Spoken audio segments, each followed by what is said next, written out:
புரிஞ்சுக்கோங்க, யாருக்காவது காசு வேணும்னா யார்கிட்டையும் கேட்காதீங்க, இந்த மலை மேல இருக்கிற எங்க ஆள்கிட்ட கேளுங்க.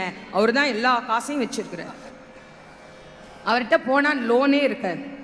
நமக்கு லோனே இருக்கக்கூடாது அப்படின்னா ஒன்றும் மா லோன் இல்லைன்னா மை லோன், 2 லோன் அவங்களே வச்சிருக்கிறாங்க. அதனால அங்கே போயிட்டீங்கன்னா வாழ்க்கையில், ஏன்னா இப்போ எல்லாருக்குமே லோனில் தானே வண்டி ஓடிக்கிட்டு இருக்கு. அதனால அதெல்லாம் இல்லாமல் இருக்கணும்னா இவர் காலை போய் பிடிங்க. என்ன கேட்டாலும் எங்கள் அப்பன் முருகன் கொடுப்பார். நீங்கள் என்ன வேணாலும் கேட்டு பாருங்க. நீங்கள் அவன் காதில் விழும்படியாக கேட்டு பாருங்கள், அவன் கண்டிப்பாக தருவான். நிறைய பேர் சொல்றாங்க, நாங்களும் கேட்டுக்கிட்டு தாங்க இருக்கிறோம், எங்களுக்கு அவன் கொடுக்க மாட்டேங்கிறான் அப்படின்னா, இறைவன் வெளியிலிருந்து நாம் கொடுக்கின்ற எந்த பொருளையும் தனக்கென ஏற்றுக்கொள்வதில்லை.